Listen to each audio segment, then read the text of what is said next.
Welcome to the Bhagavad Gita from the beginning room. You're in the Healing and Meditation Club, and we are going verse by verse. So usually we have the Sanskrit verse, then the English translation, and then just an open discussion going around the forum and trying to understand the meaning and then trying to relate to it with our life experiences and with basically how we can apply it in our lives today, right now. So, yes, we will be doing it verse by verse, and we'll try to restrict ourselves as much as possible to the verses mentioned here and also to the verse we are discussing at that moment, whenever the first verse, like 15th verse or 16th verse. And yes, it is my request also to all the people in the speakers panel.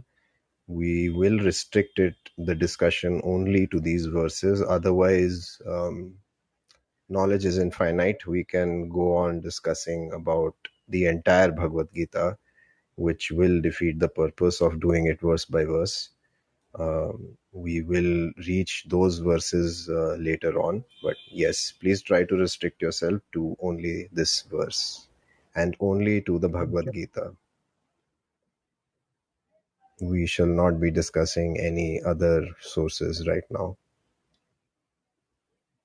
Thank you. Thank you. Thank you for being here, everybody. So, verse 15 of the second chapter. Yam hi na vyathayanta yete purusham purusharshabha samadukha sukham dhiram somrita tattvaya kalpate. क्योंकि हे पुरुष श्रेष्ठ.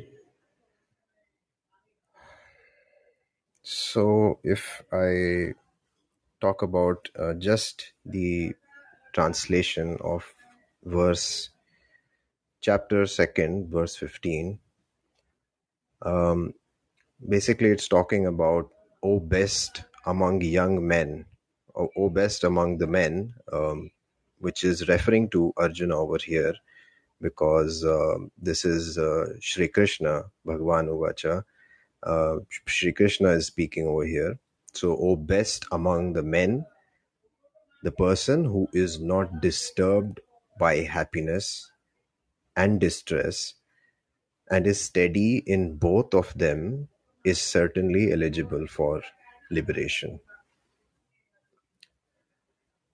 So over here, there are two key points to be focused at, and the first one of them is talking about the state of renounced, being renounced or renouncement.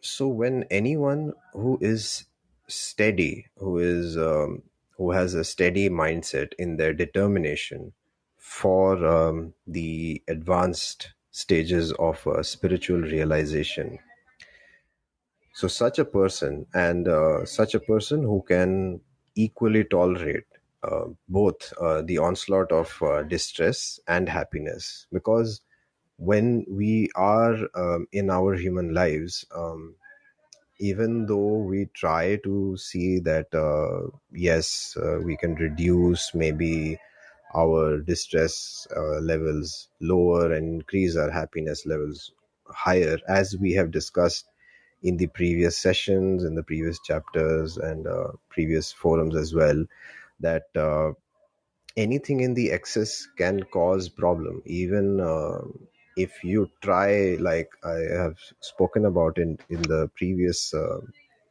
session itself, if you try and maintain like steady constant state of one emotion, any one emotion, and if you try to maintain that for 5 minutes or maybe 15 minutes, or if you can stretch it up to 30 minutes, any state of emotion, even happiness which includes laughter, and laughter like uncontrolled laughter, there will come a point, and you can try that out also by yourself, when the body will just ask you to stop that emotion, because your body will not be able to sustain it.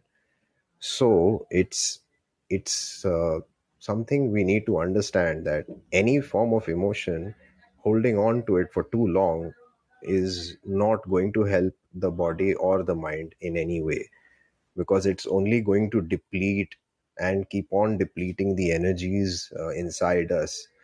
And then there will come a point when your body will shut down, so you might get sweat outbreaks, you'll get a heart attack, maybe in extreme cases your energy will go down, you'll feel thirsty, and eventually you'll feel hungry.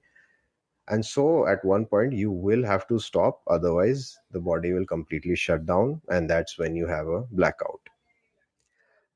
So understanding that emotions are good, they are essential, but if we start thinking and giving it the pedestal or the highest pedestal possible, and thinking that emotions have to be kept at the surface, you cannot really maintain balance if that is a state you remain in, because emotions are going to create these storms on your surface which will be very hard to control when left uncontrolled. And that's why it is said here that a person who can equally tolerate the onslaughts of distress and happiness, because since we are in a very perceptive state, we have all these senses attached to us, these senses which have been given to us as a gift by creation and existence. So all these signals, or all these forms of stimulations, they keep coming at you, they keep coming at you, and your senses are going to pick them up. So no matter how hard you try, your ears will pick up the noises from the background, until and unless you put a finger inside your ear and stuff cotton down your eardrums. And even then also it will be very difficult. There will be some form of the noise coming in. And similarly with a bad odor, if there is some bad odor in the environment, there's only two things: you either move away from that place, or else you clip your nose, you pinch your nose and stop that smell. But then how do you take a breath? You need oxygen to survive. So basically your senses will not stop unless you like forcibly like stop it for a few seconds maybe, but you can't really stop it for that long. So in that ways, your senses will not wait for your command. They are going to pick up every signal and send it to the brain immediately. So now it is up to the mind, your brain, to really filter those out and act upon those which needs to be acted upon.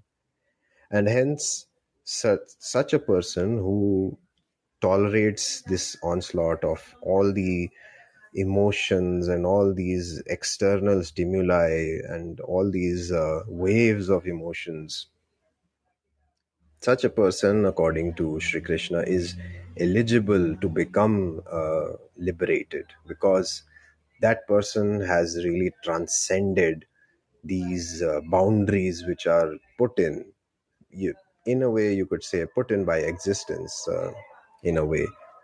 And such a person who goes beyond that can truly be liberated, because then nothing can really ruffle the feathers, nothing can put a wave or create ripples on such a person's mind. So such a person becomes by default eligible for liberation. So Sri Krishna is referring to being in the state of renouncement of. Now what is he referring to? Which state? The state of renouncement of materialistic feelings. So feelings, emotions, and fruits. Because these three things, if you think about it carefully, these three things are intertwined in between each other. They are really connected. They feed each other and themselves as well. Um, the fruits of your actions creates expectancy. You create expectations, and from that emerges feelings give rise to emotions, and emotions can lead to other things, fear, anger, and ultimately it leads one to suffering then. So it's all a chain reaction in many ways. If you really look at it that ways, you start with one thing, and then it sort of goes in on a waterfall model, and just starts off like an avalanche. It starts small, and then while it's rolling and rolling and rolling, and then it eventually becomes a very big thing. So that's the thing, that the problem is, in an avalanche you can still make out, like, okay, yeah, this is the beginning of my avalanche happening. But the avalanche of the human mind, the avalanche of human life, the problem is it starts off somewhere, but it when the big thing happens later on, you've forgotten what had happened earlier on, and you have no clue why it is happening. But yes, something did happen. It could be the previous moment, it could be maybe many moments or many years ago, but yes, something happens in that, and then you lose track of it. So that is where then you start thinking, okay, now I should feed this expectation because that's what I want. And then that expectation doesn't always get fulfilled. Even the most successful people will tell you that almost a majority chunk of their expectations fail or falter. So which basically just goes to show that you cannot really have expectations and then have them satisfied 100% of the time. Maybe some of the expectations might get fulfilled, yes, that is true, but then once you start expecting that these expectations should be fulfilled, then that's a perfect recipe for disaster in the making. So in that ways, Shri Krishna is referring to these three things: materialistic feelings, emotions, and fruits, because all these three are linked with the physical physical status of the body. And because the sensations start from the outside surface. Your skin is practically the biggest sensory organ right now you have, and it has the most surface area as well if you go by geometry. So uh, in Arjuna's discharge of duties as a kshatriya, as a warrior, he's advised by Shri Krishna to persevere, even if it is difficult for him to fight with his family members or his beloved people. So in many ways, it's a difficult thing. It's not easy. These people are known to him, these people are close to him. It is difficult to fight, and Shri Krishna knows that, but yet he is advising him that you have to overcome this, you have to persevere and really rise up from this level of dilemma you're in, of killing your own family members, and look at the duties. There's a certain duty attached to the warrior. The warrior is supposed to protect people, and especially a warrior who belongs to the royal clan, who is possibly the best, and I should say he is actually the best, as per the declarations given by all in the Kurukshetra. He is the best warrior at that time, and he has all the celestial weapons with him as well. He could single handedly win the war. So, right now, at that time, his duty is to protect everybody who is looking up to him. He's a role model, he's an icon, and everybody is looking up to him to really set the tone of how duty should be carried out. And if such a person of such a huge stature falters in the discharge of his duties, that sets a very bad example for anybody, for society, and more importantly, for history and the times to come. that such a warrior did not fight the war because of his own mental dilemma, when actually he was supposed to fight and discharge his duty. And that's what Shri Krishna is talking about. And that's practically what he's been talking about since the beginning of the Bhagavad Gita, since he started talking. And he's referring to this state of duty fulfillment. And that is basically the first aspect of this verse about renouncement. The second one is the eligibility aspect. He's really giving, how you have eligibility criterias for applying to jobs or admission criterias and all that. So it's pretty much similar to that. There's an eligibility he's talking about. So who is that person? Anyone who is neither disturbed by the feelings, emotions, and who remains steadfast and steady. So there are two things over here: neither being disturbed, but at that same time remaining steadfast and steady. So it's like you need to have the hands of a surgeon. When they are performing the surgery, they have to have a very, very steady hand. Even a small uh, millimeter displacement here and there can really put the patient he's operating on in jeopardy, because it's a matter of it looks like a matter of millimeters, but it can be the topic of matter and death if we really go and look into that. And that is what surgeons spend their time on. They spend hours and hours and watching, observing, training, and learning how to do those surgeries before they actually perform it. So it's pretty much similar to that. And you can even look at an airplane pilot. They have to have certain number of hours before they can actually fly or get a license. So everything you see over here, you need to be steady and steadfast, and that only comes with experience and practice, and knowing the things you do, knowing the topic, the actions, the activity you are supposed to be performing. It comes from practice and experience. So here is a person, Arjuna. He is absolutely skilled till the most perfected limits.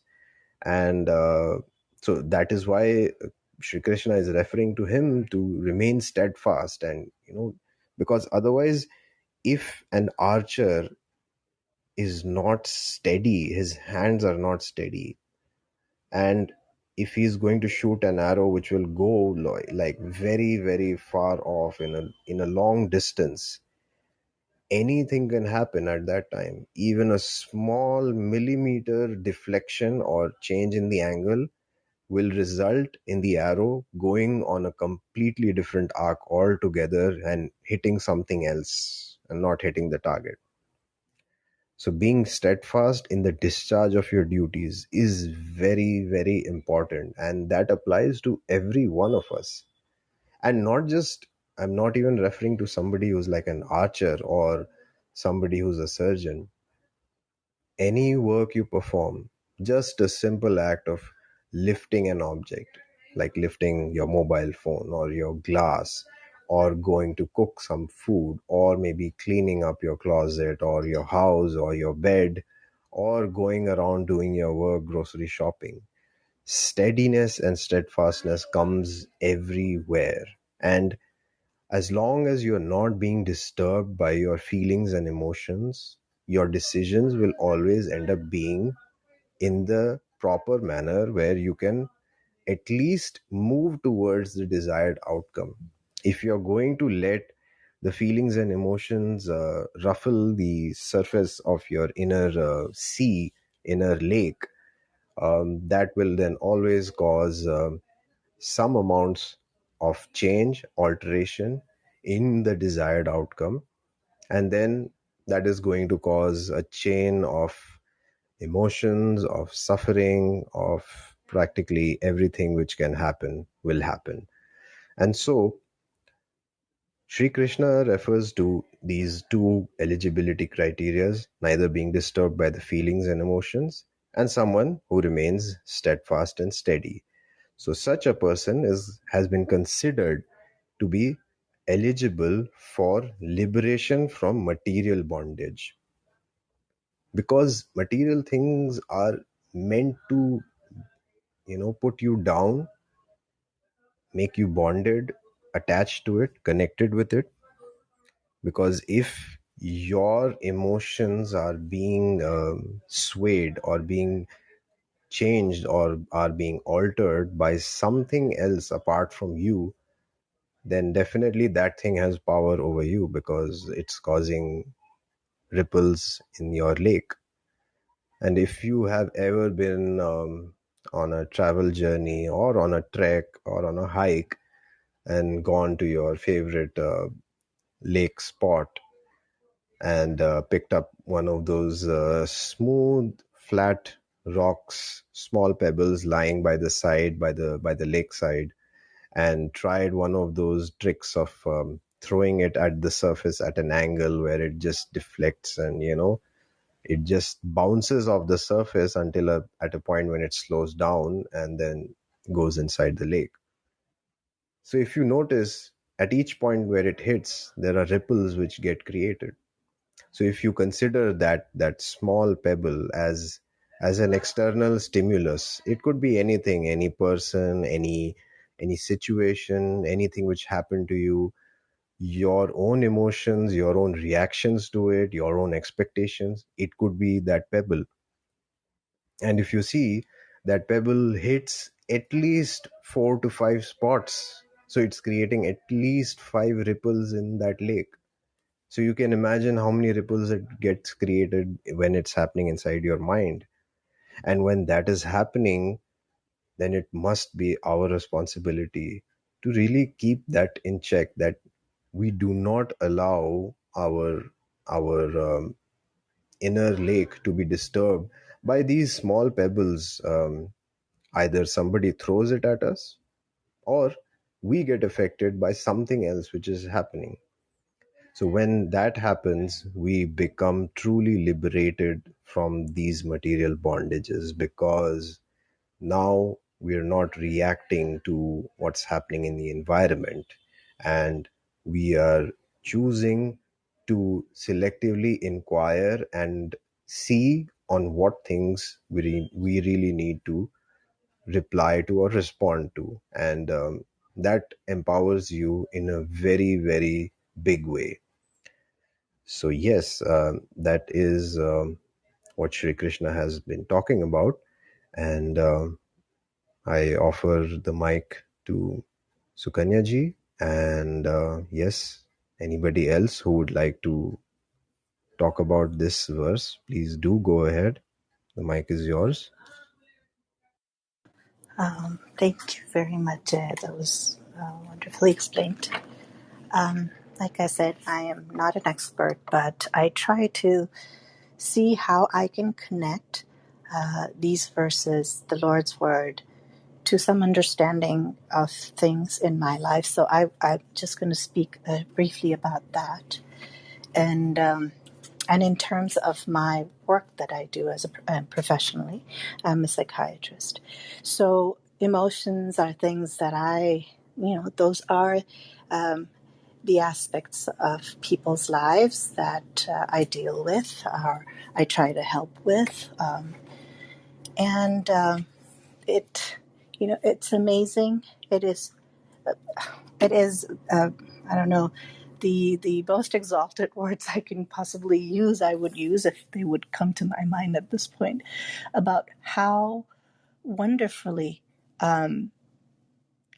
if I were to say psychology, psychiatry, all of that was explained in these verses, in our Vedas and Upanishad, as well as, of course, Gita, which encompasses all of this, and what Sri Krishna said. So, in my profession, I deal with people who are overly excited, and then we call, certain constitutions of symptoms put together We give it certain diagnostic names.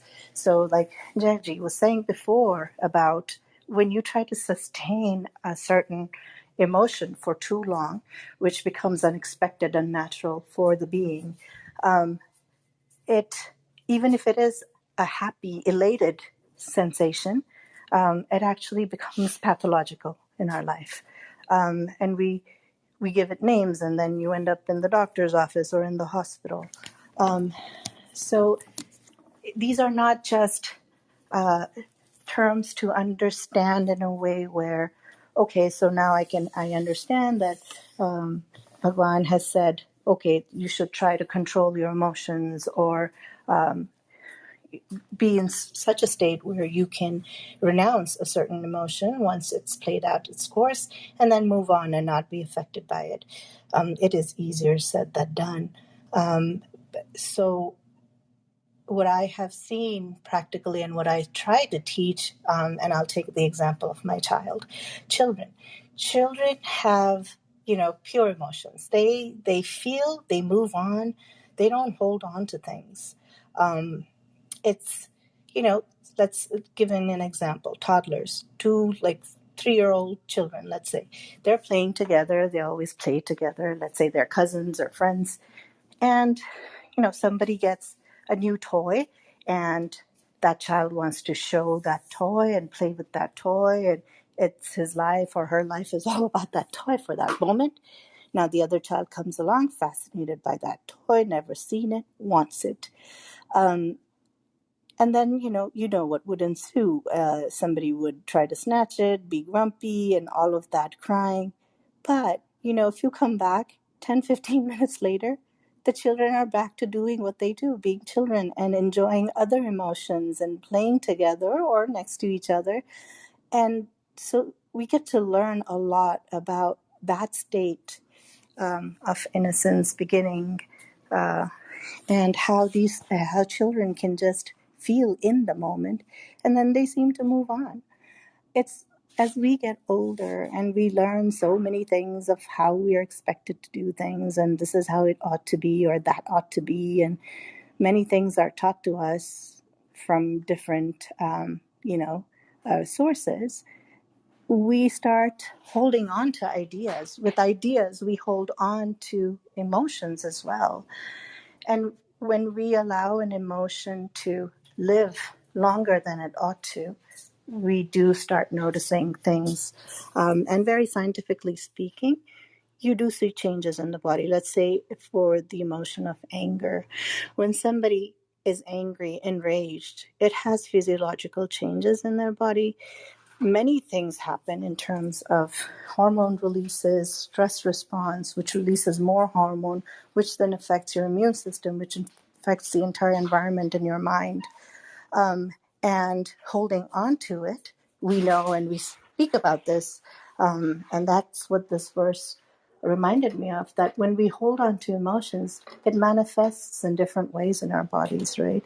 People talk about nervous breakdowns of the mind, depression, anxiety, ongoing anxiety. So these are all those effects of holding on to certain emotions.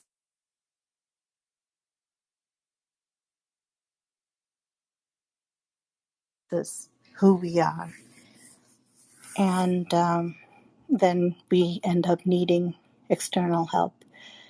But from what I could understand from this verse is in just a very minute way in my profession was, if we learn about this amazing brain that apparently humans have, and we're supposedly the most evolved, we are brain-wise. If we were to spend some time learning about this thing that is housed, that 3-pound thing that is sitting inside our skull, it's with us all the time, sleeping, conscious, unconscious. If we were to give some time and learn about it, we would probably be able to help ourselves immensely, and be able to do a lot of preventative medicine, so that we are not unbalanced. I what One little thing that I try to use with my son and children when they get, as children get older, we have to deal at school. I work at a school. Have to deal with emotions that get in the way of the classroom or other children on the playground, and just being able to allow children to realize in the words that they will understand at their phase that emotions are like guests. I always give that example. Emotions are like guests. Guests are supposed to come and stay for a while, and you get joy out of that. You get stimulated by the conversation, but then they leave. And emotions are like that. They're not bad, they're not good per se. They are things that we have that happens to us because of what we, in terms of the senses we have, the way of thinking, the mind. So they're part of the human nature, but they're not supposed to be constant. One emotion is not supposed to be the constant. It is transient, and it needs to stay transient. And so sometimes when I have to really help young children understand how to help, because it's one thing to say control your emotions. What does that mean? How do you do that, especially with children? How do you, I have to explain to them. I can't just say, Keshav, just go calm down. It doesn't help. I've seen that it doesn't help adults too when they're not very calm, and you tell an adult in the height of their emotion, calm down, just calm down. It tends to often enrage them even more, unsettle them even more. So imagine children who are just learning the words of these things that they're feeling. And one of the things I try to help children with is understanding that this emotion that they're sitting with, they have the power to let it go, just like changing channel on TV. If you don't like what's going on, if it's scary, if the cartoon is not something that is interesting to you, what do? You change the channel. So, giving them those visualizations help often. So I just wanted to speak of this very practical way that I try to use it. I'm not always successful, not even with myself, but it's an ongoing journey. But it's a thing to remember, and I think a lot of things that happen in my profession in terms of diseases or illnesses would possibly just melt away if we could teach our patients how to deal with their emotions in a more proactive way so that it becomes a preventative thing. So I'll rest my words here.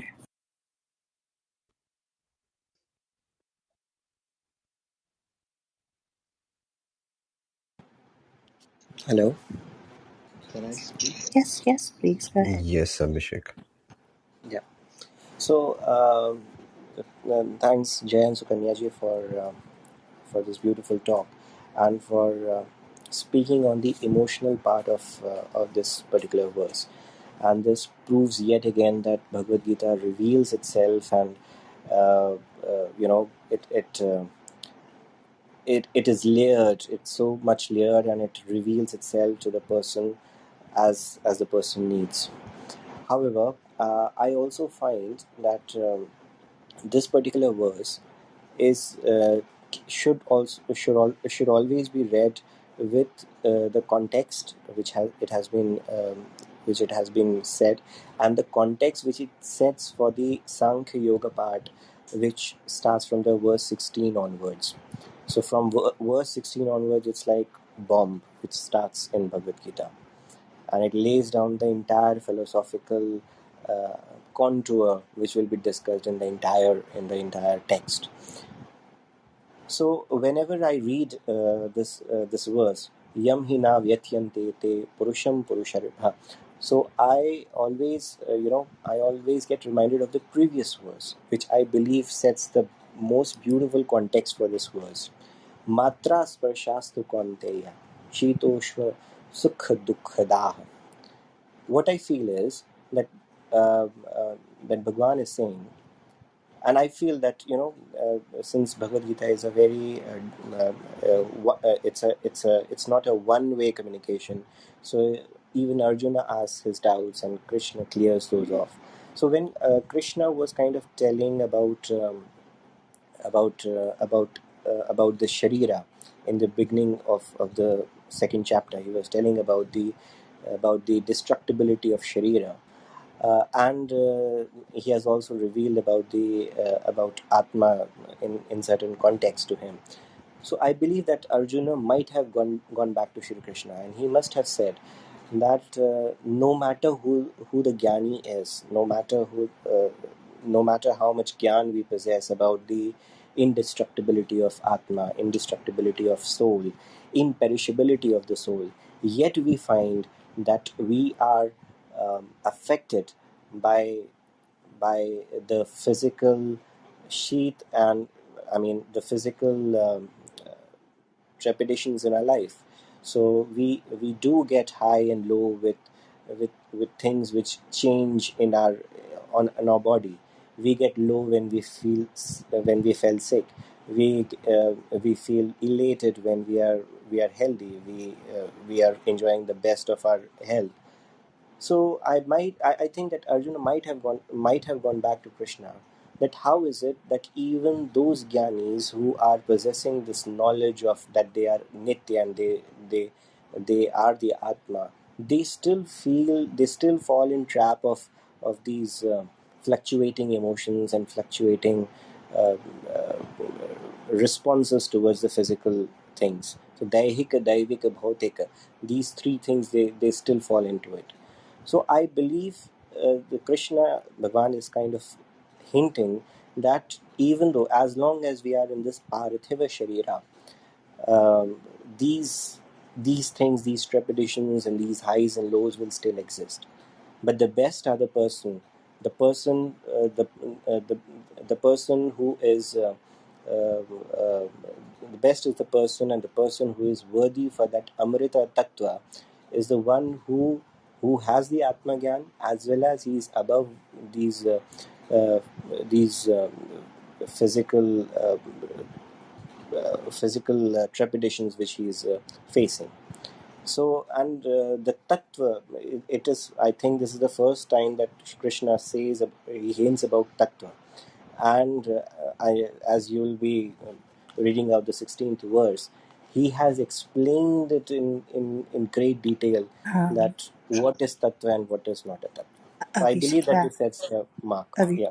Abhishek, I'm so sorry to interrupt.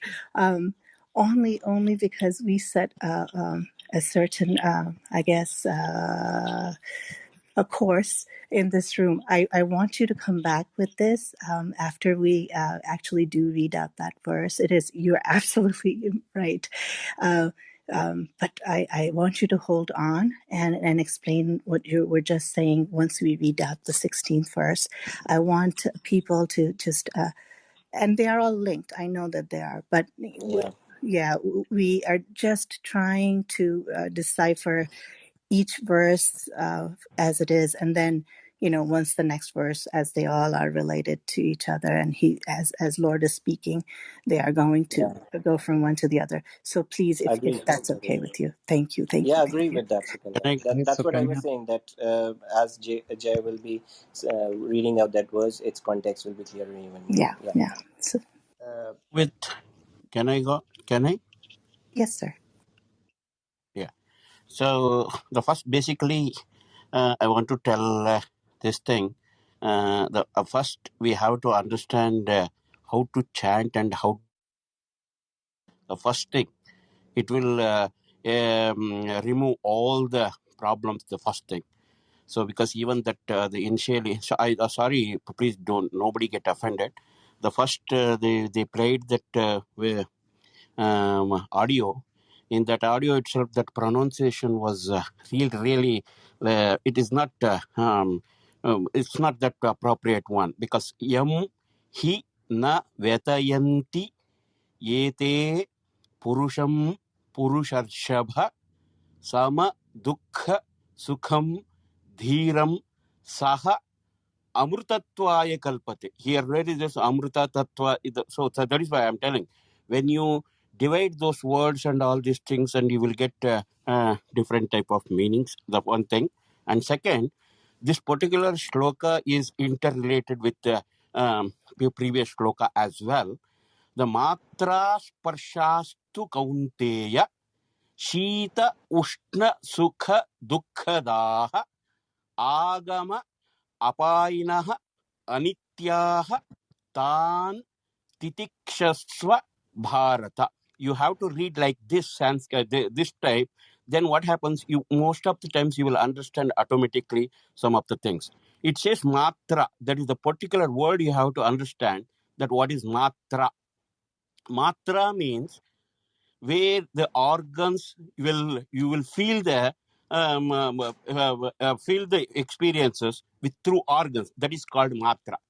So matra sparsha means that you are attached to this particular in the organs feelings. So they are Shita and Ushna. They give Shita means cold, Ushna means hot, Sukha means happiness, Dukkha means sorrow. They give these type of things. They are not permanent. That is what it is called Anityaha. Anityaha means not permanent or temporary, but Anityaha.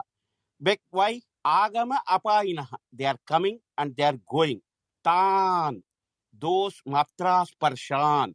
So Indriya, from Indriyas, the organs, whatever you get, them titikshaswa, tolerate. So you are with compassion and with the emotion, you are getting all these feelings because of attachment. So you have to go through out of this, you have to get rid of this particular attachment. Then automatically you will get right right attitude towards this particular situation. Then he explains here, yam hi na vetayanti yete. Yete means those matra sparshas, yam, which person, na vetayanti. It won't disturbs any person. Purusharshaba, that is Arjuna. Purusham, yam purusham yete na vetayanti. Which person, all these matra sparshas na vetayanti, it won't disturb. Samadhukka sukham dhiram. He has to think sukha and dukkha, these are the common in life because we call it as a samsara sagara. It is the ocean of samsara. When you are in the ocean, the waves comes, you cannot choose the wave. You have to go through the motion and go through the flow. Whichever waves comes to you, you have to go through it. The same way, dukkha and sukha, you cannot choose. It will come automatically. You have to go through it. It should not get into your heart. It should not. You should not get into emotional mood because of this sukha and dukkha. When you think this way, sukha and dukkha, these are the common things. It will never ever hurt me because these are the common thing. It will come and it will go. This is not permanent. These type of things when you think. And these type of sukha, when you are killing somebody, you feel this, feel the sorrow. It is because of your emotion feeling. You have to get rid of these things. If you are doing those things, saha, that type of person, amrutatvaya. Amrutatvaya means total. Mruta means die. Amrita means there is no death. If there is no death means if there is no death, then there is no birth as well. So you will come out of that birth and death cycle, and you will reach the liberation. Like this, we have to whenever we do Sanskrit and all these things, you have to really appropriately understand the word by word meaning. Most of the times we will come out of the problems. That is what just I wanted to see, and whatever. Thanks for letting me to speak. Thank you. Thank you, Acharya ji. बहुत आभार है आपका. It's I I am so amazed. I will have to say one thing is just like I mean, I am not as learned as most people on this panel, but I feel that it's as if layers and layers and layers of an onion, reading it every single time. I am just a beginner. I don't even know how to read Hindi properly, so I'm trying and I'm learning at this time. But the way you explain, sir, word by word, so technically and so beautifully as to what was said, um, uh, just as it was said.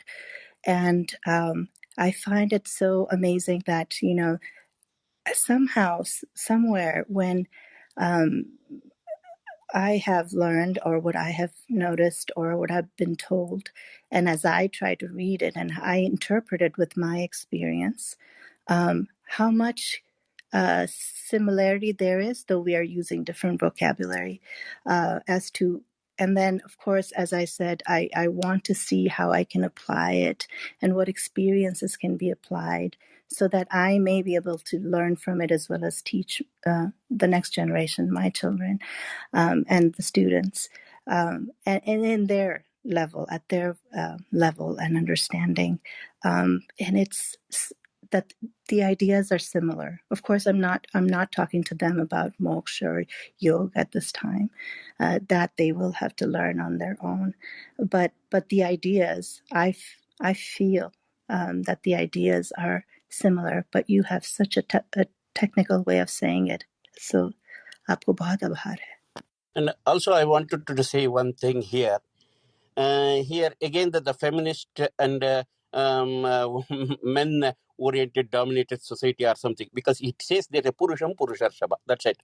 There is nothing for the female or something. Like somebody might object here. All the Bhagavad Gita, it is saying of only for the men. No, purusha word, for the purusha word, it is puri shete iti purushaha. Pura means this particular body. In particular body, the Atma resides. He becomes Purusha. So that means not only he, it is her also. She, because her body is there, there is one Atma. She is also Purusha. The person who has the Deha, of Deha means the body, and means everybody, woman, man, and anybody. And there is a Atma. Puri Shete iti Purushaha.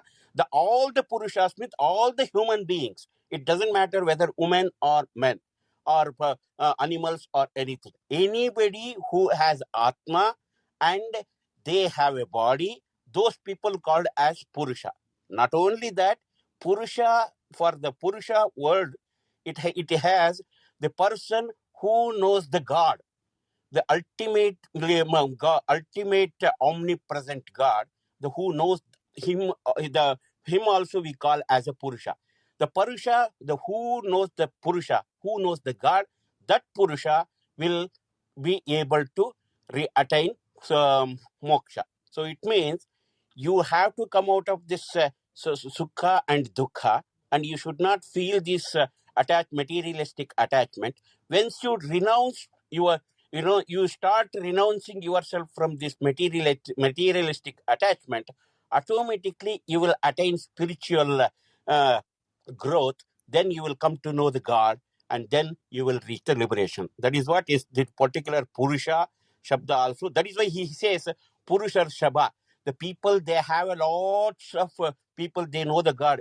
You also, you are greatest in them, greatest among them, because you know the God and you know the Shastra, you know the techniques, and you know this Yuddha and all these things are common. It is going to happen before the Yuddha. The Yuddha also, you knew that these are the Raktapata, what you call that, their blood shedding will going to happen. You knew that. But still, now after seeing your own people, it is what he says, your own people, you are getting into this particular attachment. So get rid of this attachment, come to know that you are nothing and everything is a bit because of someone, and these are the happiness and sorrow. These are the just comes and goes. They are not permanent. So get up and do the fighting. This is what he's saying this in particular verse.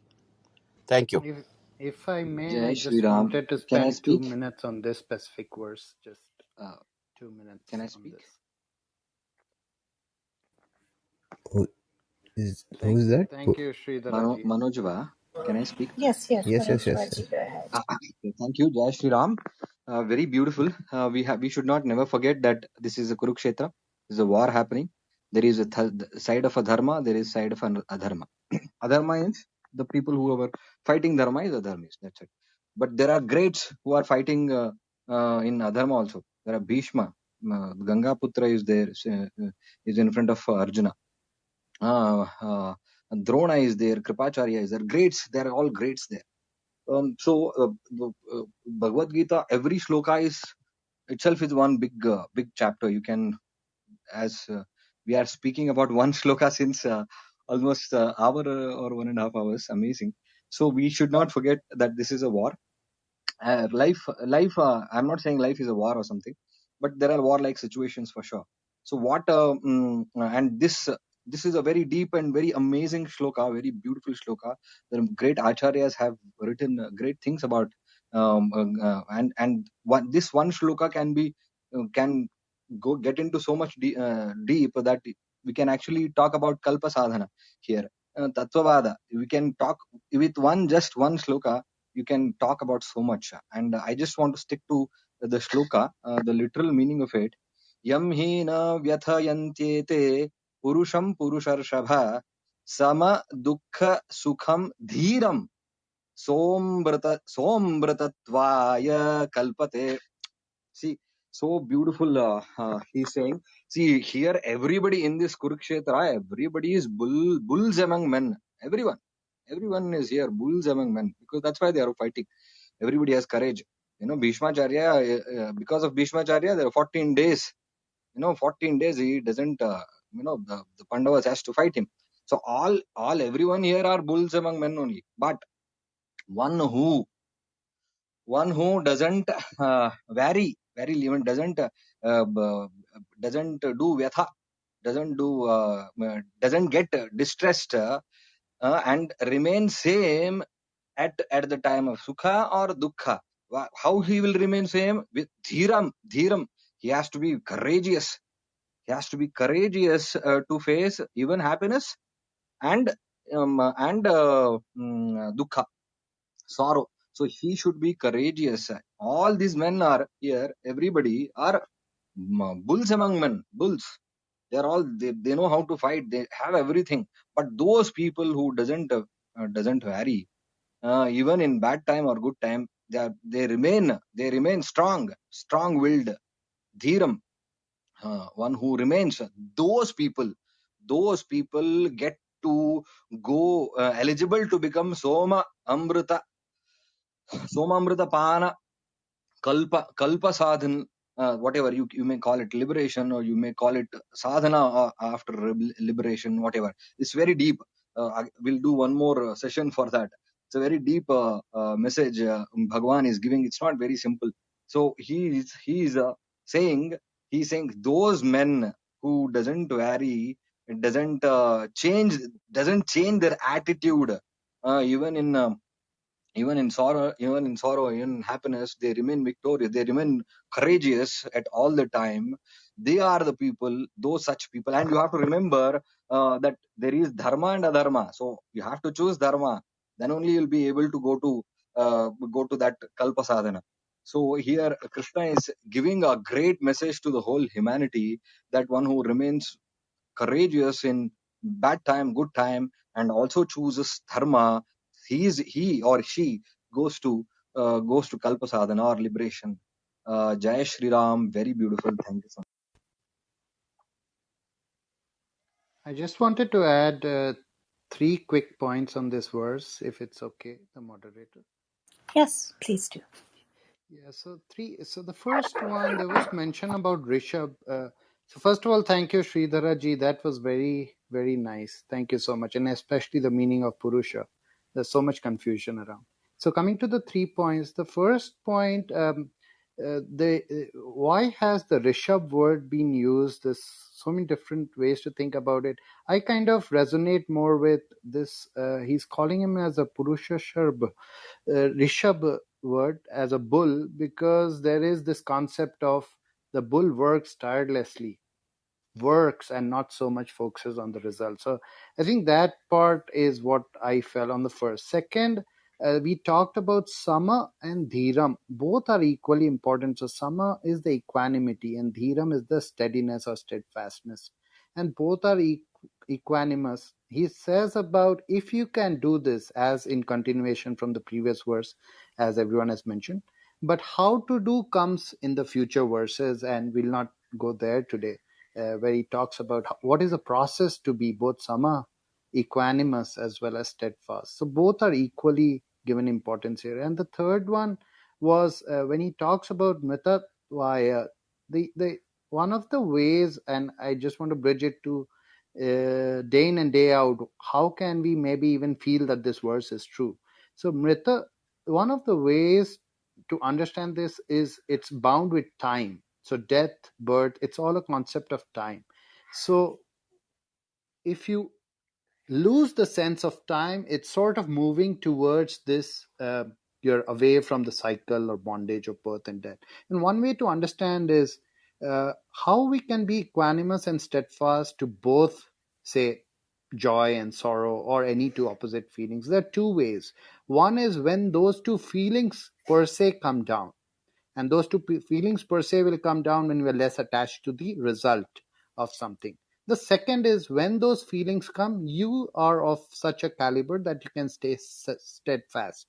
Now, when we are in a waking state, both these things are higher. More such feelings come, and then our resolve is tested more. The moment we sleep and we go in a dream, the feelings also reduce, as well as our resolve, because the feelings themselves reduce. We are not driven by emotions, and then when we go to deep sleep, there's almost no sukh and dukh.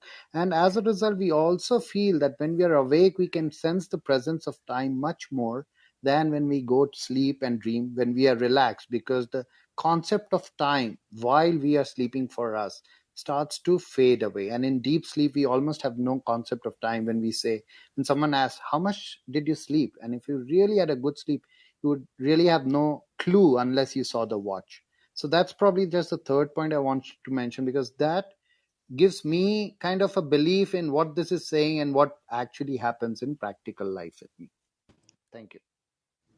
Just I want to say that Rishabha Shabdasya Shreshtaha Ityarthaha.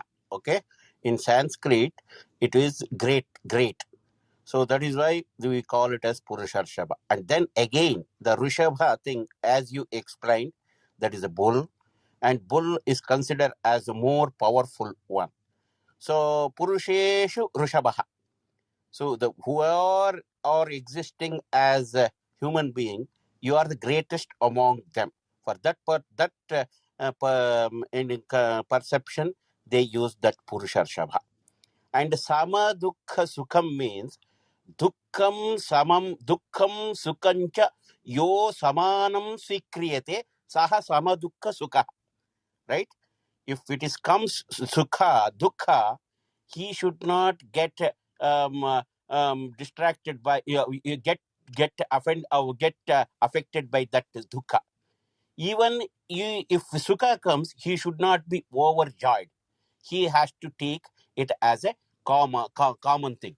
So why I'm telling this? If you are having a iPhone, if it is your iPhone, if it breaks down, you will start feeling the pain.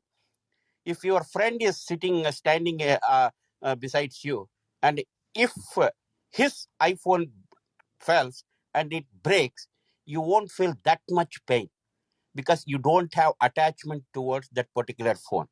See, the attachment part, you have to take it. When you have an attachment, you will feel the more pain. If you don't have an attachment, you definitely won't feel that much pain. Even if you come to that personal relationship thing, I'm not saying don't take it anybody offended. if divorces happens between husband and wife, the being together, their affection and their attachment level is totally different. When they divorce, that particular attachment level will not be there that much. So because that it is this attachment, if something happens to other spouse, in other spouse won't feel that much happy or that much sorrow also. So this attachment is the main thing here. You have to concentrate on this particular attachment thing. It is not dukkha or sukha thing, because these are the things it should come and you have to take it. It is the part and parcel of the life. That is what he is saying here. So for that purpose, here you came to the war field with some intention. Now you are seeing your own people. He says that Guru Hatvai Mahanubhavan Sheyo Bhoktam Bhaikshyam Apihaloki, something like that. He says everybody is my relatives and blah blah. He says so many things. You already knew these people are going to be in front of you. But still, once you saw them and you started thinking of with the emotion and compassion and attachment and all these things, this is not the good thing. Because before the war, you were steady. Now you are dukkha, because of attachment, you are feeling the heat. That is why that shitoshna sukha dukkha daha word he used there. That is where we come to conclusion in this our life also. We almost do everything, and we know we passed our exams in higher numbers and everything. When we go to the interview room, then we start shivering there. Whatever they ask questions, normal questions, we will sometimes, because of the heat of the situation, we will completely forget our things. Then that is what emotion hurts you, because of the fear. This type of fear factor, emotion, and all these things should not hurt you at any stage of the life, because you are nobody. Everything is because of me. That is what Krishna says in our further down different shlokas. But this is the thing. He is building a foundation for that thing, and it will be explained beautifully in other shlokas as well. We can go when we can go for more far forward, and we will see most of the explanations. Thank you very much. Thank you, Sridharaji. Sir, Thank you, I want to everybody. share something. Yeah, sir. Yes, Taraji. Yeah, sir. First of all, I congratulate you to create this room, and we, got so much knowledge, so much wisdom shared by scholars. Now, see what I found. I have no idea, much idea, but what I practically found was, the Gita Gyan was given in a particular circumstances when both the, senas were in front of each other, and in a quick, moment, they were going to cut each other. So this was the basically very, very critical moment when Arjuna, bowed down, and he basically अपने जितने हथियार थे सब he basically throw them on the ground, and he said, I cannot fight. So the first thing here is Shri Krishna and Arjun, these both were relatives. He was his bua, unki jo means aunt's son, and they have met so many times in their lifetime, so many times. But Krishna never told him about these teachings. He never pressed him how to fight, how to do this, how to do that. So if he wanted to, groom him up in that way, he should have, he could have, taken care of all those things when they were in childhood and they were meeting. But no, he never told. And even most of us are, attached with Sri Krishna with his Gokul lifetime, not with his Kurukshetra lifetime. But here when the circumstances changed, and when the fight came to that level, that now it was a fight between dharma and adharma. And the important part which I noticed through this thing, from satyuga till treta, God has killed every demon with his own hand. He never took help of any person. But here in Mahabharata, What happened? Even if you go to the childhood of Sri Krishna, he killed Aghasur, Bakasur, everybody, starting from Putna. He killed every single person with his own hand and without help of any human being. So he had no, this requirement to patch that way, to tell somebody that way. But here, the Krishna was, bounded with his words that I will not fight. So Krishna had to fight. So the Arjuna had to lead this fight, and he was the main archer and a renowned name. But at the same time, in Kaurav part also, they were very big, the big names which were there in the field, in the battlefield.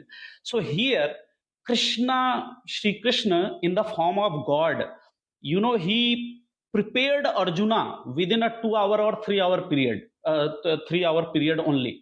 And he pressed him in such a way that Arjuna stood up to fight against adharma.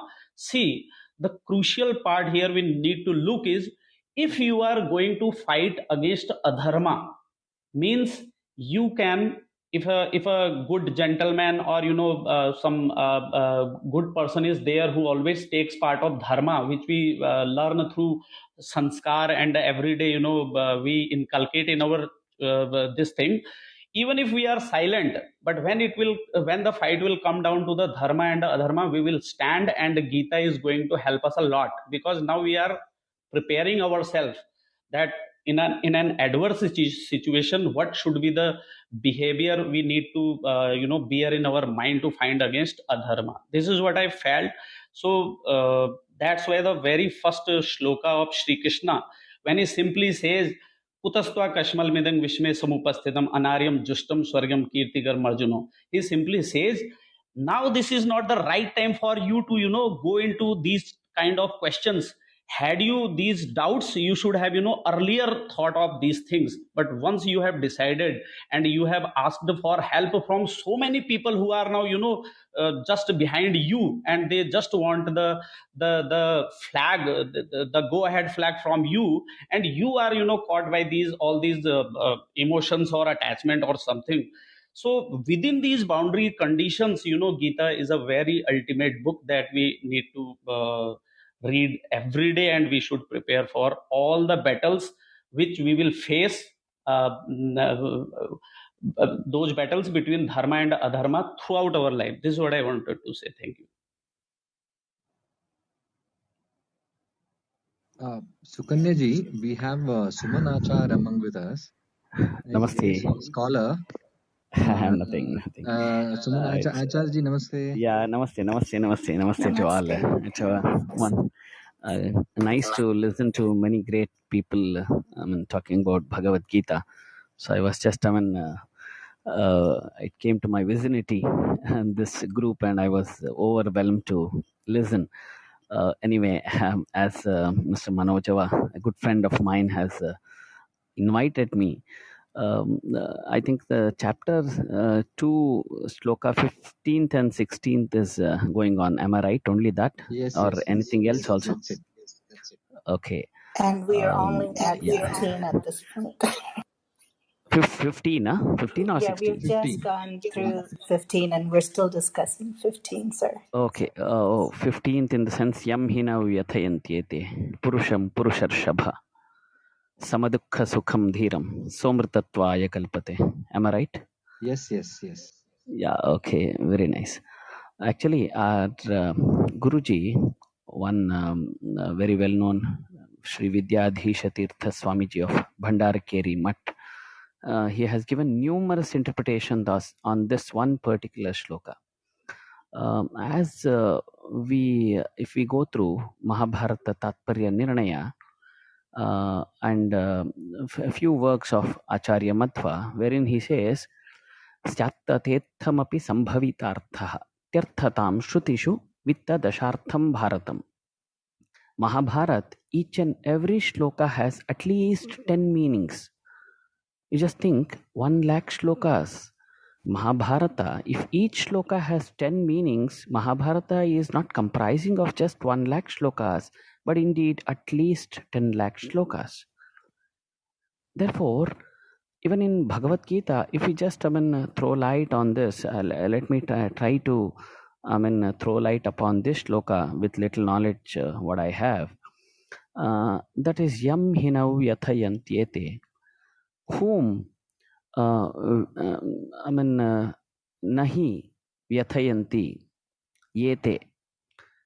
These are the things which will never try to distress whom.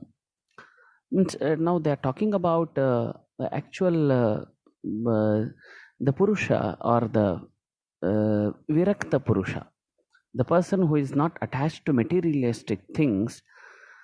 He would definitely not get distressed or carried away by any of these things. Yam hinav yathayantyete purusham purusharshabha. What a wonderful way he says, the noblest amongst the men, O Arjun. If you are means you try to remain noble man, don't try to get down. He says, noblest amongst all the men, O Arjuna, purusham purusharshabha, purusham navyathayanti. These things verily do not distress such people who are really noble, noble in thoughts. Samadukha sukham dhiram somrtatvaya kalpate. Then how can I become noble is the question in your mind. I'll tell you, the person who is samadukha sukham, who receives distressness as well as happiness equally, equipoised. Distress and happiness is equipoised in whom? That steadily person, that is dhiraha. Dhira swabhava is the mental ability is called dhairya. Sthairya means physical ability. So therefore dhairya and sthairya, these two are the very wonderful words. Here they says dhiram, the one who is very steady in his life, and samadukha sukham, who considers distress and happiness equally. Of course, we are born as humans, and definitely we need to face in this samsara the distress or happiness, whatever it is. So, samadukha sukham. But receive it equally. It is a cyclic process. It keeps happening. Like the spokes in a wheel. Therefore, saha amrtatvaya kalpate. That person will definitely become eligible for salvation or liberation. So that person will become eligible for salvation. Why are you bothered about this? That's what even earlier or next in future, Krishna says that, even if you die, it doesn't matter, because you are a great Kshatriya and you are dying as a Kshatriya. You are born as a Kshatriya and you are going to die as a Kshatriya. Whereas if you say, as you said, I am going to beg here and there, but I am not going to fight Krishna. If you say, what is this? Born as a Kshatriya and dying as a beggar? No. This will not suit you. Try to be a noble man. You are born noble. Try to die noble in a noble way. That's what Lord Krishna says. This is what I could grasp from the preachings of my beloved Guru Sri Vishveshatirtha Swamiji, who is my great preceptor and in whose tutelage I was brought up. Thank you very much for giving me this opportunity to share a few of my thoughts. Thank you, Can I Manojavaji and all other friends. can Yeah, I please. Please, please. thank you, Suman. Sudha Pandit. Sumanji is one of my friends. Yeah. Oh, Sridhar Acharya is my senior. He's a scholar of Purna Prajna Vidyapitha. Yeah. Oh, nice to meet you here again, Dr. Sridhar Acharya. Okay. Very So nice, very nice. this is the thing that one of my Guruji, that is Vishwesthit, he's our Guru, direct Guruji, and one of our great scholar, Bannanjay Govindacharya, he says about Mahabharata like this. Mahabharata has three interpretations. One is historical interpretation, one is spiritual interpretation, and one is psychological interpretation. All these three contains in Mahabharata itself. Mahabharata Shastreshu Bharatam Brahmyam Tatra Nama Sahasrakam Vaishnavam Krishna Gita cha Tadnyanat Muchatenjasa. So Shastreshu Bharatam Brahmyam. All the scriptures, Mahabharata is ultimate one. And in Mahabharata, Vishnu Sahasrama is super. And Krishna Gita and Krishna Gita, Bhagavad Gita. These are the three you have to understand. You have to read Mahabharata in your whole life. If you can't read Mahabharata, at least understand the Vishnu Sahasranamam.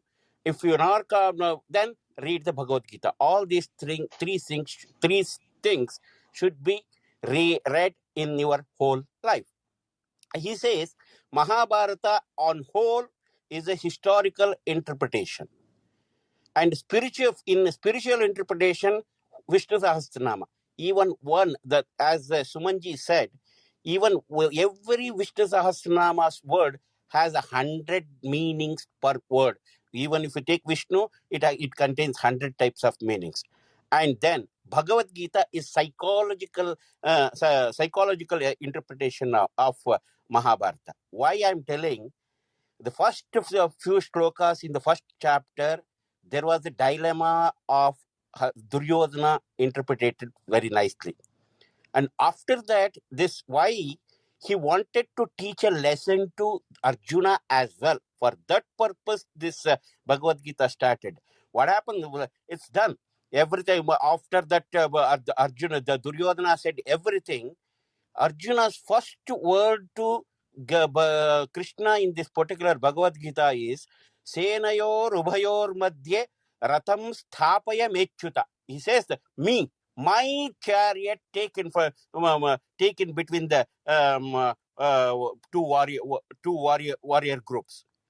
So this is what he says. When he ordered God, forgetting that he is the disciple of the Lord Krishna, then he wanted to show that he wanted to calm down his ego. For that purpose, he situated that his chariot in such a place that he just saw only his relatives in front of him. Once he saw all his relatives, compassion and that attachment and that everything came out, and he started blabbering there. So this is what happens when so for that purpose, this is the psychological interpretation.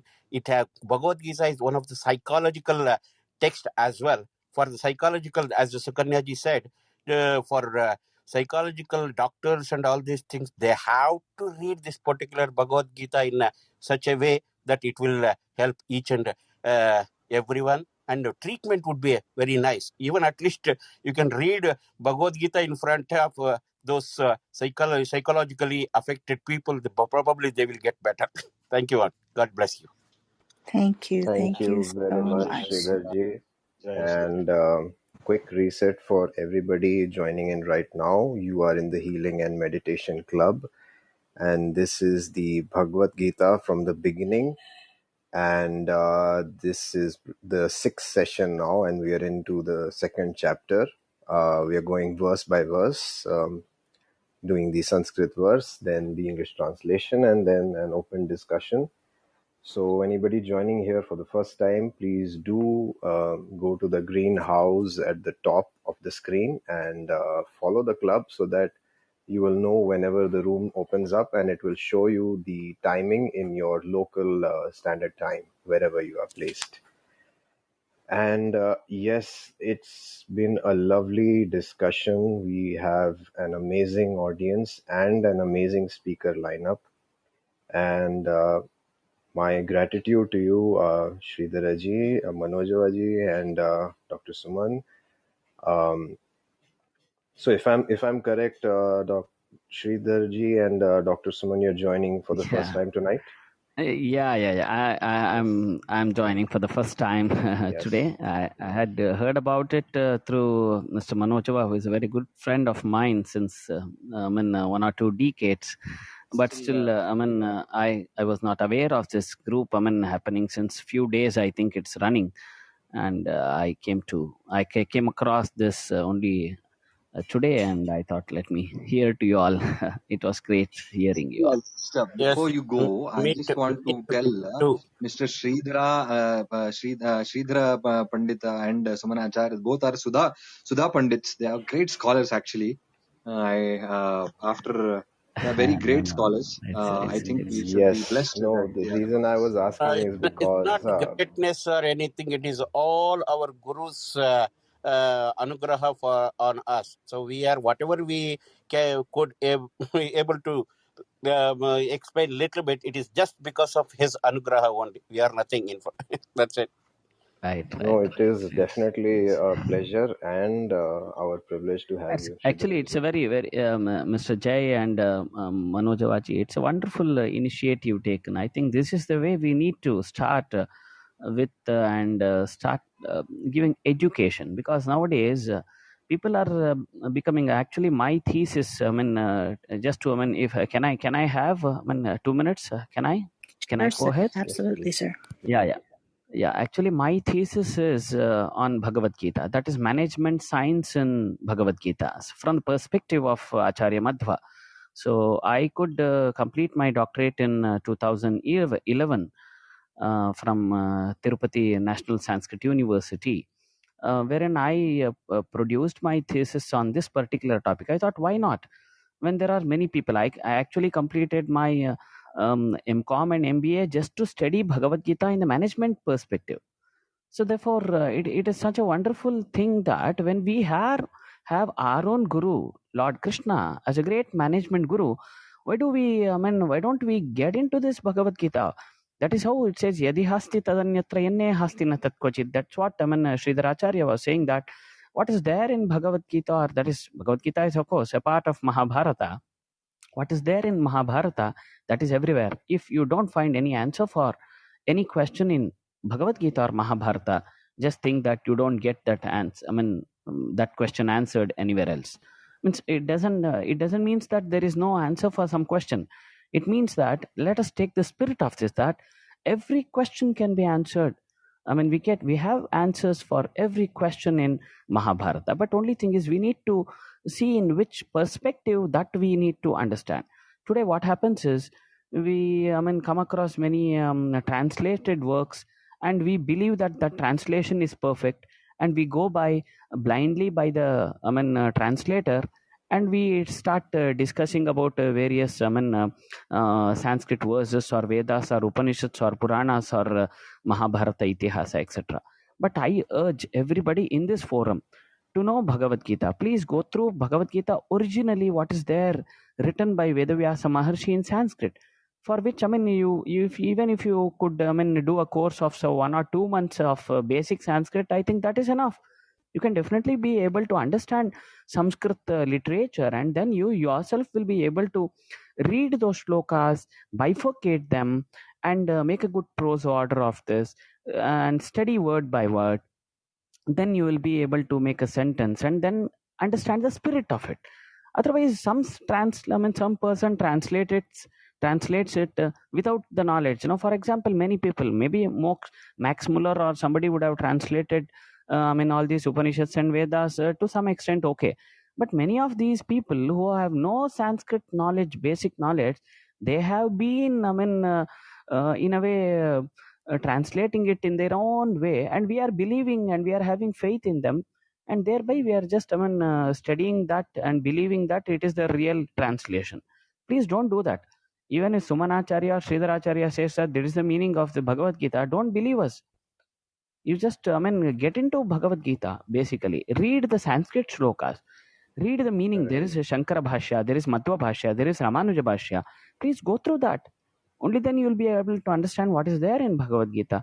That is my sincere suggestion. With these few words, thank you very much for giving me an opportunity to share my thoughts on this wonderful and beautiful platform. Thank you very much. Can I Very, say very one I thing, will. Subhanacharya ji? I just yeah. have. Please. Yeah, Okay, go ahead, only thing please. that for all the people who, of course, you don't want to, you don't know the basic Sanskrit knowledge. Definitely, I can understand, and it is not that easy to get into Sanskrit mode right away. But still, for that purpose, I have one suggestion for you all: that there is a Google search it, that Bhagavad Gita or something like that. There is a one particular thing. Tomorrow, if tomorrow or day after tomorrow, whenever you come back, probably I will tell you exact website address. It contains all the shlokas with word by word meaning, with the 4 commentaries: Shankaracharya, Ramanujacharya, Vallabhacharya, and Madhvacharya. Commentaries will be there, and it is written in English and written in word by word meaning and everything. You can go through at least for the right time. And then, as I said earlier, all the Sanskrit shlokas should read it properly. Try to read it properly. Even that would be helpful for you and helpful for the society and everything. If you do wrong pronunciation, whole world get into in wrong notion. We don't want to do those things. Thank you very much. Sridharaji, yeah, Sukanya ji, can I take 2 minutes? Yes, please. So my first question was that exactly that if my knowledge is correct, and you can correct me if I'm wrong, I think you're joining Sumanji and Sridharaji, you're joining us for the first time tonight. This Gita room has been going on since the last 6 sessions. It's the 6th one. And yes, Sridharaji, I do know, but if you are here and you can go and check our YouTube links, we have been doing it in that way only. One of our persons is not here tonight, and having your privileged presence over here in the room, I do definitely invite you to do the next verse, the shlok pronunciation. And that is the reason why I had asked you that if you're joining here for the first time, and in our reset, and the intention of the room is just one singular intention, and that is to understand how we can apply Gita in our life today, and how our past life, the life which has already passed, how does that link up with the Bhagavad Gita? So this is in our reset. This is how we've been running the room till now. We have been trying to stay away from technicalities and seeing how these words. So I totally agree with Dr. Suman what he said. I personally also do the same thing. I do not read any commentaries. I see for the word to word direct English translation with as less interpretation as possible. And then I formulate my own thing and try and understand what it means for me, and then I present it out. Wonderful, For sir. other Wonderful, commentaries, sir. people can always go and read it somewhere else. But Wonderful, I wonderful. want to just Now, add please, that in please that don't way. get So offended. We did not say in any other intention. no, Only thing I didn't know also you that people are you trying. know. No, you So people are trying if wonderful. It is wonderful initiative. You are educating all the people regarding spirituality and this thing. We are very happy because we also get an opportunity to show whatever little knowledge we have, and we can expand our knowledge by involving ourselves in this particular thing, because we don't know anything. When we discuss, we will padam sa brahmacharibhyah. This is what says in Vidya thing. You have to discuss among other what you call Fellow samana beings, manaska fellow people. beings. Then Yeah, fellow samana beings. manaska people, then like-minded people. Then you will develop your knowledge also. So that is why we are also here, and we are also trying to develop our knowledge, and with your guys help. God bless you all. Thank you. Shridhar जी प्रणाम Sridhar. आपको really really नतमस्तक. No, we absolutely did not take any offense. Never, never. How can we? Then we would be going against what the Gita is teaching Absolutely. us. Perfect, perfect. Had we known that you will be joining us, or you would be offering this, we would have just asked you before itself. That's the only thing. That Jayaji, is why I one was second. saying. no, Jayaji, I just want to tell Sumanachar and Sridharachar that this room is started by Jay, Sukanya ji, Shishir ji, and I think Segovia ji, and they are doing a great job. And this they are trying to introspect. They are trying to share whatever knowledge available, and I think it's a very good initiative they have started. And one it's more a thing I wonderful want. Manojawaji. What I felt is I said that because of pain, because I am, as a Sanskrit professor, I am seeing many people here. I am not talking about in particular with this forum, or definitely not. I am just telling this, that people nowadays I mean, are not going through these, what do you say, like, because I have been seeing my students, they come out with some interpretation and they say, I said, see, just because I am your teacher, whatever I say, that need not be right. So whatever I said, this kind of, analyzing things, it's a great thing that you have formed a forum in which you are discussing and everybody is sharing. What a wonderful idea it is. I mean, I with all appreciations to this idea itself, I mean, I was overwhelmed and I said that this is how we need to discuss about Bhagavad Gita, not just by going through some translation and believing totally and surrendering ourselves to those translations. This is the way, of course, it's a wonderful way, and One more this is thing, the way we need to Acharya, learn. Acharya, one more thing I had told, and I believe it, as Madhvacharya had told, anything, any Shastra, any Veda Shastra, you read 11 times, you start understanding, you start making it, those words start making sense to you. And I feel if you don't get any translations also, if you can read and dedicate 1 hour's time every day and read one scripture for 11 times, then you will start making the sense out of it. And that's what I mean, as Acharya Madhva himself has said it. I feel if the right translate, we don't know how Perfect, many, perfect, perfect, perfect, so perfect. 10, one Bhagavad Gita has one verse has 10 meanings. So I don't know what meaning we would Krishna Bhagavan has told us. So if we read that No, thing and no, individually we can. this is the way it should begin. Like how the forum now it's there. Each one is discussing and each one is throwing light upon that, and finally, a person who is listening to all these would get some exact idea that, oh, is this all these are there. It's a wonderful thing. Thank you, JJ. Please go ahead with next verse. And No, also, this is the act. same thing. I want to. This is the way we have to use the social media, not for the some selfies and comments and criticize something. This is the way we have to use social media to get evolve ourselves in spirituality. God bless you all. Whatever you are trying, it's wonderful and appreciable. I thank you both, Manojavaji and every single one here from the bottom of my heart. If I could reach out through my phone, I would do that right now and touch and naman. It's, if I may be so bold, to both Acharyajis, I have followed you. If you would please do me the honor of following the moderators back, then we would be able to send notification to you that we're starting.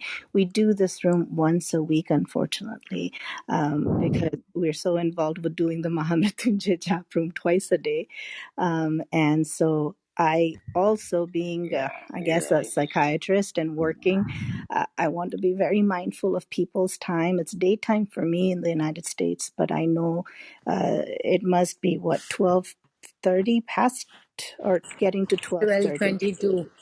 Yes, and so it's a working weekday, and I know people have to get up in the morning, parents have to take care of their children, and we all need sleep so that we have healthy bodies and minds. And so if you would so indulge me, I want to do justice to verse 16, but I feel that with all the things that are going on in everybody's life, people are also recovering from illnesses at this time, and they're on this panel. I really, really want to give the respect it is due, and please, if I may defer verse 16 to next week so that we can spend the entire time. We'll go one verse at a time then, and so that we can have the imparting of your knowledge to us, and then, whatever little that I do in my field of work, I can then, make more sense of it, if that's okay with you all, is if No, I can. no, we are all with you.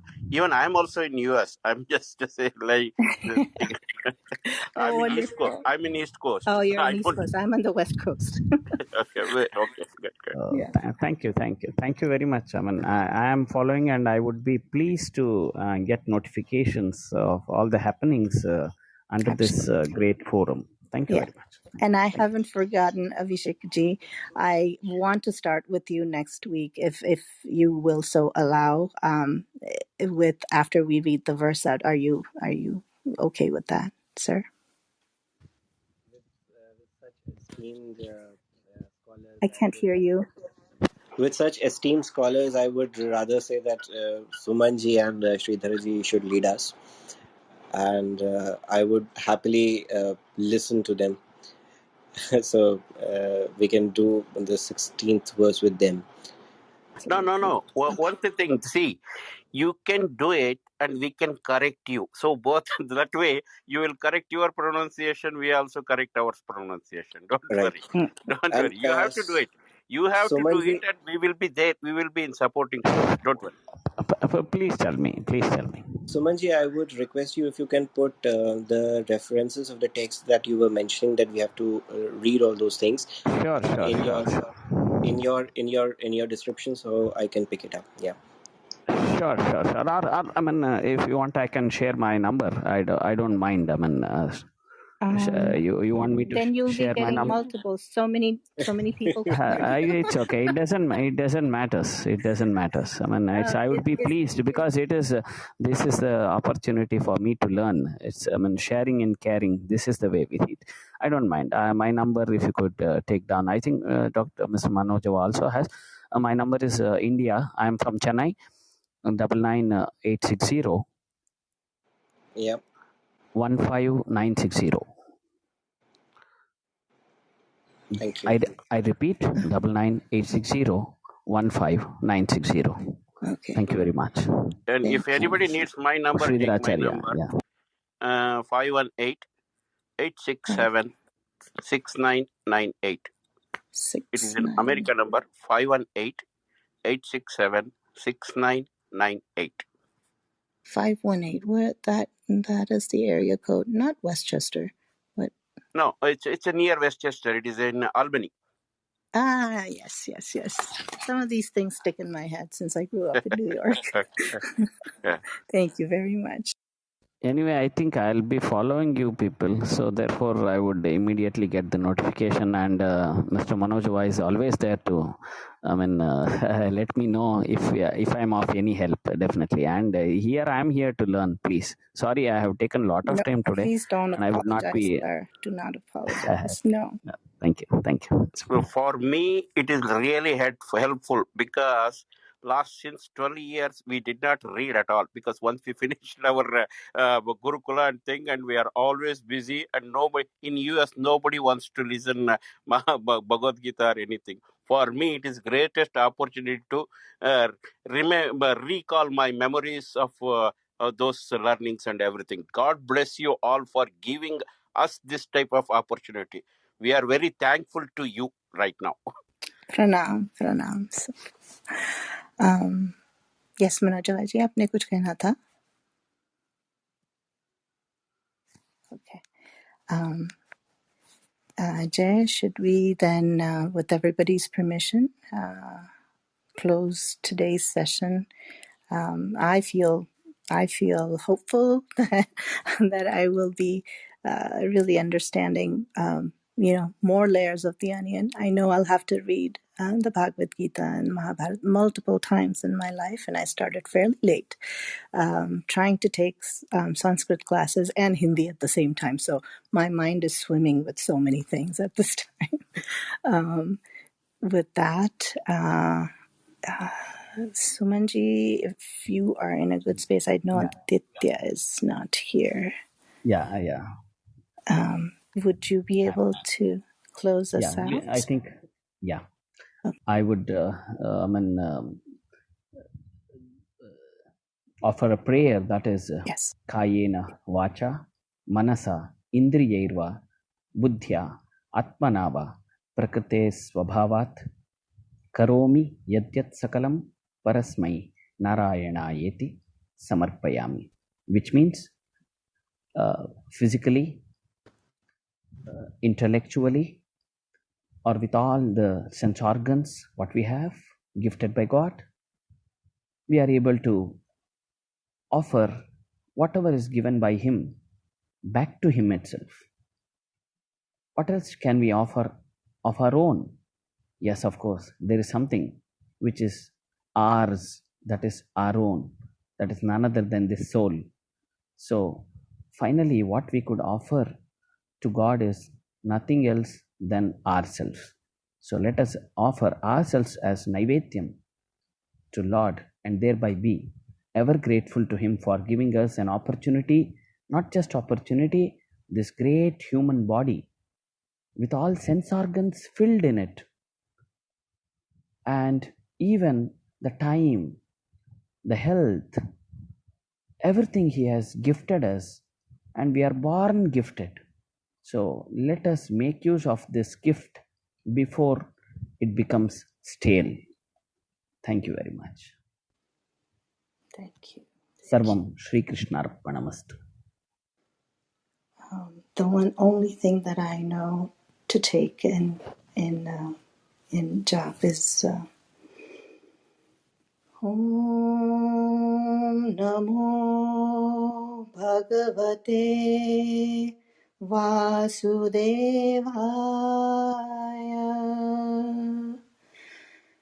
Om Namo Bhagavate Vasudevaya.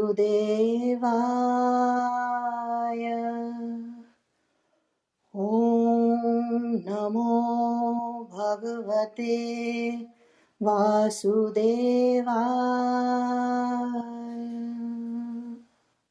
Om Shanti Shanti Shanti. Hari. Um. Shubharatri, everybody. Yes. See you all again. So Thank you Shubhratri very to much. everyone in India, in Bharat. Yes, Anyone who. Shubhadinam to you all. Thank you. Yes. Thank you. Thank you, And Manojavaji, Sridhar Acharya ji, Jay, and all other wonderful friends. I could gain a lot of friends today. Thank you very much. Jai Shri Ram. Jai Shri Ram. Thank you very much Jai to Shri Ram. all. Jai Shri Ram. And we took lots of your time, and probably we hope we did not hurt anybody's feeling or anything. So, and, God bless you all.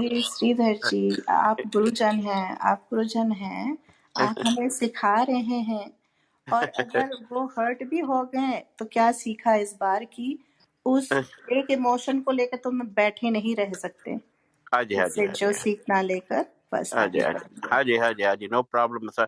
सबके लिए हमारा भगवान से प्रार्थना है, आप सबको सुख शांति दे, और इस दुनिया में जो भी कोरोना से जो लोग पीड़ित है, वो या कोई दूसरा बीमारी से पीड़ित है, सबका निवारण होकर सर्वे भवन्तु सुखिनः, सर्वे सन्तु निरामयाः, सर्वे भद्राणि पश्यन्तु, मा कश्चित् दुःखभाग् भवेत्।